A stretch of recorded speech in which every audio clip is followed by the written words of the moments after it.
What's up guys, Dan Heskett here again with more trading mindset tips, and today I want to talk to you about sizing.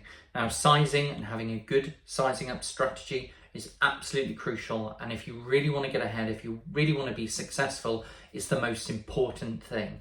Now that being said, most traders do not have a structure, do not have a plan. I don't want you to be one of those guys. So watch this video, apply what I'm teaching, and I promise you your sizing up, your structure around it will be so much better, and you'll end up having much better results. So let's get into it. Now, the first thing is asking when should you size up, and the most important question is having a good win rate, having a good level of success, and having a decent sample size to make sure that you've been doing well over a decent amount of time. Now, what that amount of time looks like sort of depends from person to person. It depends on how high the win rate is, what market conditions are, how much you've been trading, you're doing it full-time or part-time. There's a lot of moving parts, so I can't give you a precise number, but if you wanted to have a trailing number, I would say something between 3 months and 12 months. Something in that spectrum is probably going to be right. So if we take the average, maybe you could use 6 months as a starting point and then decide for you whether you want that number to be bigger or lower. So then you go back and look at your results over the last 6 months, take the average you're making per month, see how many winning months versus losing month, what that percentage looks like. And if those numbers are good and you're happy with them, then it's a good indicator that it might be time to scale up. The second thing to do is to look at your account size, because when you size up, you're increasing risk. And so the only way to do that intelligently is to make sure that you're increasing risk in proportion to your account increasing. So what does that look like? Well, let's say you have an account size of £20,000 and you then spin it up to 30,000.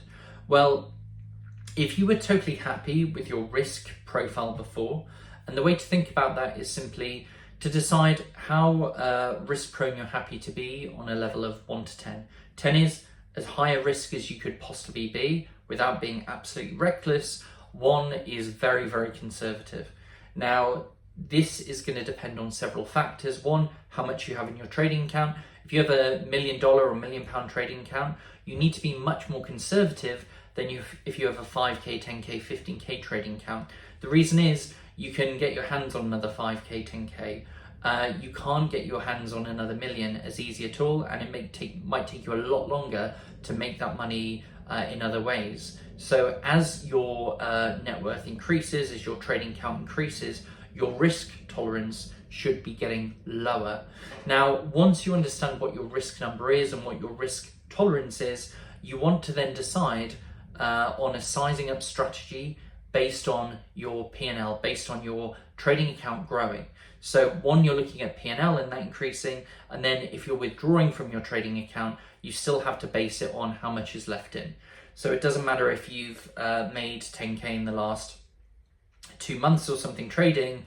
If you've taken out 8k, now you only have 2k on a 20k account, for argument's sake, that means that you probably won't have enough to size up. It wouldn't be appropriate, that place to size up.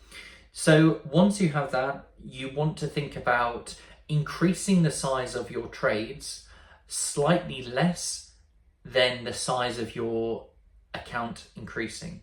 So for argument's sake, if you went from 20k to 30k, you might want to increase it by, say, not 50%, but maybe you could increase it by 30% or 40%. Now, that works really well because as you increase, the risk level goes down, and that gets better and better for you and protects you from a long-term, a big drawdown, which will really affect you once you get to a 6-figure trading account. Now, once you've decided on your risk level, once you've got a plan, and once you have a good win rate, you have the structure to decide on what that looks like. So I've got a piece of homework for you all. What I want you to do is I want you to create a game plan based on going up in P&L, based on increasing the size of your trading account, to plan out what your size increases should look like. Now, There's a lot of different ways to do. One way you can do it is increase it by 10% every time your account goes up by, say, 12.5%. This will mean that you're increasing it quite frequently, which is helpful, because what some people do is they wait too long. And if you wait too long to increase the size of your account, you then need to do it too much. You might increase it by 50% or want to increase it by 100%. The problem is that that gets very uncomfortable, and what you'll find is that you may start trading much worse. If you increase it by, say, 10% on a regular basis, those little jumps, one, will compound, so you'll do better a lot faster, assuming you're a winning trader, which you certainly should be if you've got to that point. And then the second thing is that you are able to manage your risk much more effectively. So once you have that structure, what I want you to do is I want you to work out every 10K or every 20K, whatever number feels appropriate for you, what those sizing increases would look like.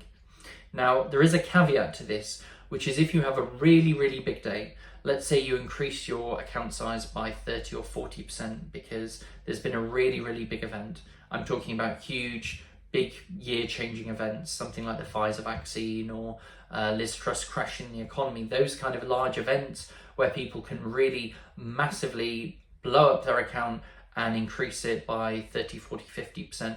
If something like that happens, my rule, which I think is really, really helpful for guys, is you still only increase it by one level. So whatever your standard increases were, maybe it was 10, 12, 15, 20%, you just go up by one, even if the P&L and if the trading account has gone up by more than that. So I really hope this was helpful. Let me know in the comments, did you like this kind of content? And let me know, have you got your own sizing up strategy? Any questions, I'll always answer them. Have a great day, keep trading well, and I'll talk to you soon.